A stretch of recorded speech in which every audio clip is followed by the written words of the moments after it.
السلام علیکم میرے معزز سامعین گرام، پوری دنیا میں جتنی بھی مقدس کتب ہیں ان میں سے قرآن مجید سب کی سردار ہے۔ یہ کتاب اللہ کا کلام ہے، اس میں جو کچھ بھی ہے وہ حق اور سچ پر مبنی ہے۔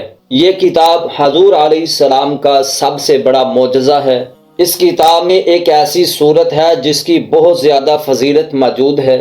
اس کے بارے میں حضور علیہ السلام کے کئی ارشادات موجود ہیں۔ یہ وہ صورت ہے جس کو سورۃ الاخلاص سے یاد کیا جاتا ہے۔ میرے معزز سامعین گرام، جس کی صرف 4 آیات ہیں، یہ صورت پورے قرآن کا خلاصہ ہے۔ اس میں اللہ تعالیٰ کی کمال صفات موجود ہیں۔ جب اس صورت کی تلاوت کی جاتی ہے تو دل نور ایمانی سے منور ہو جاتا ہے اور ادب سے اللہ کے حضور ہماری گردنیں جھک جاتی ہیں۔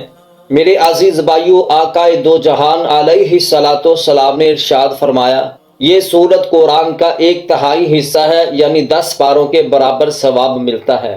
اسی طرح آپ علیہ السلام کا دوسرا فرمان یہ ہے کہ جو کوئی مومن اس سورت سے دلی محبت کرتا ہے تو رب کائنات بھی اس مومن سے بے حد محبت کرتا ہے۔ اسی طرح معجم الکبیر طبرانی کی حدیث میں موجود ہے کہ ایک حضور علیہ السلام کا صحابی تھا جس کا نام معاویہ بن معاویہ المزنی تھا۔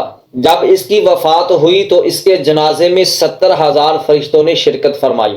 تو رسول اللہ صلی اللہ علیہ وسلم نے جبرائیل علیہ السلام سے پوچھا کہ مجھے بتلائیے اس شخص کو اتنا اعزاز کیسے نصیب ہوا؟ تو جبرائیل علیہ السلام نے ارشاد فرمایا، اللہ کے رسول، یہ آدمی اٹھتے بیٹھتے چلتے پھرتے اور جب سواری پر بیٹھتا تو اس سورت کی تلاوت کیا کرتا تھا۔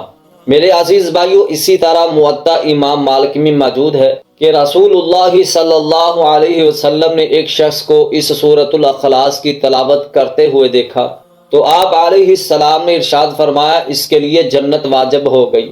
اور اسی طرح ایک حدیث میں ہے کہ جو دن میں 10 مرتبہ سورۃ الاخلاص کی تلاوت کرتا ہے تو فرشتے اس آدمی کے لیے، اس مومن کے لیے دعائے مغفرت فرماتے ہیں۔ اللہ رب العزت سے دعا ہے اللہ ہمیں بھی اس سے محبت نصیب فرمائے۔ اگر ویڈیو پسند آئے تو ویڈیو پر لائک اور ہمارے اسلامی چینل کو ضرور سبسکرائب کر دیں۔ شکریہ۔